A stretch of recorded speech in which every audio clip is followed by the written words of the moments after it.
Hello mga kapopo! Ayan, for today's video ay nakikita nyo na naman siguro sa screen kung ano nakalagay, no?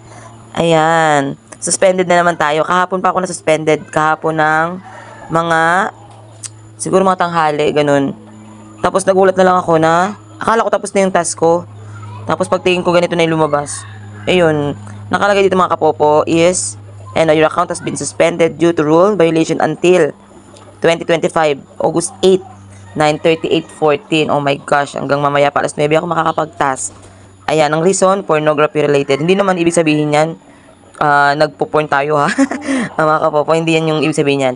Ano nga ba ang reason? Or bakit nga ba tayo nababiolation? Ayan yung topic natin for today's video na gusto kong i-share sa inyo para ma-alert po ang mga baguhan na member sa ating Popo apps.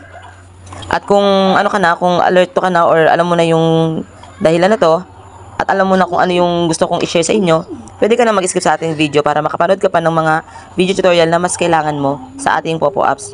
Ayan, pero bago natin continue ang ating sharing o ating tutorial for today is please pakiclick ng ating subscribe and click na rin po ng notification bell para po mas updated po kayo sa mga ayun, updated ni Popo at sa mga ganitong mga warning alert na pwede natin i-share sa inyo. Okay? At kung nakasubscribe ka na, continue na natin ng video tutorial for today. Yun. Bakit nga ba tayo na violation katulad ng ganito? Huwag kayong mag-alala kasi ito naman po is ano lang naman, suspended lang naman, hindi pa naman siya ban.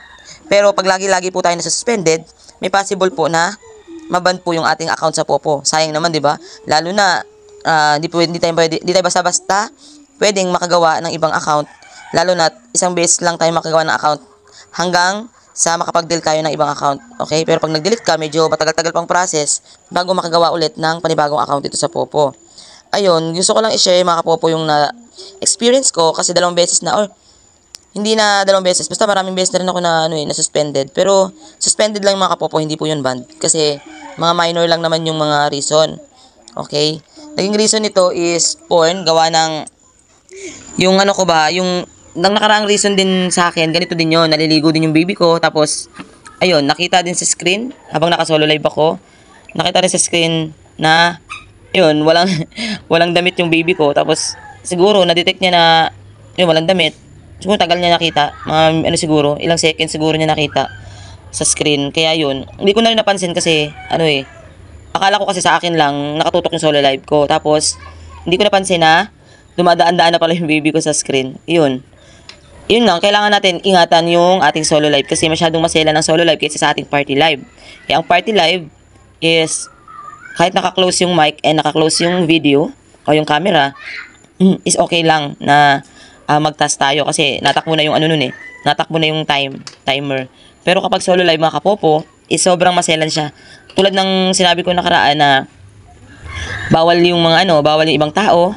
Tapos meron akong video tutorial niyan sa mga bawal sa ating solo live. Tapos, yun, yung bawal ang ibang tao sa screen, sa harap ng camera. Tapos, bawal ang mga bata. Bawal ang nakatalikod sa camera. Dapat kitang-kita yung mukha mo. Tapos, bawal yung natutulog. Yan, kasi syempre, hindi ka gumagalaw. Tapos, nakapikta yung mata mo. Hindi na ma-detect ni Popo kung sino yung nagsasolo live. Kasi, di ba, meron nga tayong authentication. Yung face authentication dito, bago tayo mag-starting ng solo live. Ayun, titingnan ni Popo yun kung ikaw ba talaga yung nakikita sa screen. Tapos, ano pa bang mga bawal? Ayun, bawal din yung may mga yung mga porn, yun, may makikita silang mga manalaswa, tulad nung makikita yung loob ng katawan, dapat may mga saplot, kumpleto yung damit, di ba? Tapos, bawal din yung may mga tools, like mga kutsilyo, ganun, mga sharp things, yung bawal yung mga ganyan, na lagi mong hawak sa harap ng screen. Kahit nga yung kutsara, minsan minsan bawal din daw yun, pero hindi ko pa na-try. Kasi bihira lang din naman ako kumakain ng may hawak na tinidor. Pero tinidor daw, sabi lang nila, pero hindi ako sure. Tapos, ano pa ba yung mga bawal? Sabi nila yung pagkain daw bawal, pero hindi. Kasi natry ko na kumain sa harap ng solo live, pero wala naman. Hindi naman bawal. Basta yung mga sharp thing lang ang bawal. Ganun. Tapos, ano pa ba? Basta yun lang gusto kong i-share sa inyo mga kapopo, yung mga, gusto kong ipaalam sa inyo na sobrang maselan po ang solo live sa ating Popo apps. Kasi, yun nga, kasi nakikita yung mismong natin, yung background natin, o yung mga pinaka-itsura natin nakikita, kaya kailangan is alerto tayo sa mga bawal. Ayun, sana may natutunan kayo para hindi po tayo masuspended ulit. Ayun, ako alam ko rin naman yun, kaya lang, nagkakataon lang talaga na hindi ko na napapansin yung solo live kasi siguro dahil sa sobrang dami kong ginagawa, ganun, nalilimutan ko na may dumadaan sa ano, solo live ko. Kasi syempre, pag may anak kang makulit, 'di ba? Minsan silip-silip pa siya kahit na alam niyang bawal, pero may makulit talagang bata. Pero sige lang, ganun talaga. Kanino ba magmamana 'yan? Okay. Ayun, hanggang dito na lang for today's video. Ang aking gustong i-share sa inyo at gusto ko ituro sa inyo para sa mga newly host at sa mga hindi pa po alam tungkol sa mga violation sa ating solo live.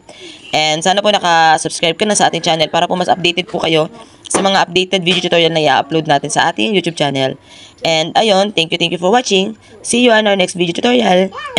See you on our next video tutorial. Bye-bye.